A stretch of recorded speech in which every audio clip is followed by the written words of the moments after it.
குட்டி எஸ்கே. நம்ம இந்த படத்தை பத்தி பாக்குறதுக்கு முன்னாடி இந்த படம் ட்ரெய்லர் ரிலீஸ் ஆனதுக்கு அப்புறம் பல பேர் சோசியல் மீடியால பல விதமா பேசினாங்க.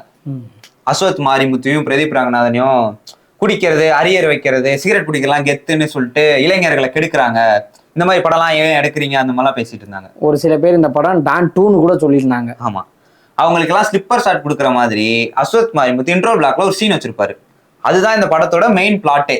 இன்னும் சொல்ல போனா அஸ்வத் மாரிமுத்து டீம் சோசியல் ரெஸ்பான்சிபிளா ஒரு படம் எடுத்திருக்காங்க. அது அவ்வளோ என்டர்டெய்னிங்காகவும் இருந்துச்சு. நீ சொன்ன மாதிரி ஒரு நல்ல கதைலாம் ஒரு டைரக்டர் நினைச்சா மட்டும் நம்ம கிட்ட வந்து சேர்ந்துராது. அதை ப்ரொடக்ஷன் டிபார்ட்மெண்ட்டும் அக்செப்ட் பண்ணணும்.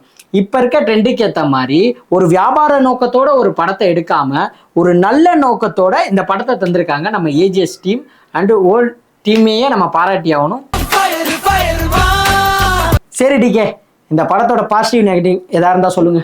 நெகட்டிவா? இந்த படத்துல எனக்கு நெகட்டிவே கிடையாது, ஃபுல் பாசிட்டிவ் தான். எனக்கு இந்த படம் அவ்வளோ பிடிச்சிருந்துச்சு.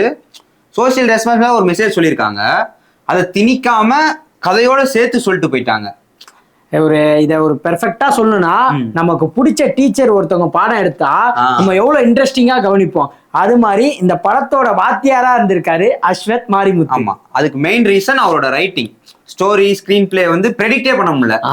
இது ஒரு யூஷுவல், அதாவது நார்மல் யூஷுவலான ஸ்டோரி தான், ஆனா அதுலயே நம்மளால ப்ரெடிக்ட் பண்ண முடியல. அந்த அளவுக்கு சூப்பரான ஒரு ரைட்டிங் கொடுத்திருந்தாரு அஸ்வத் மாரிமுத்து. மொத்தத்துல படம்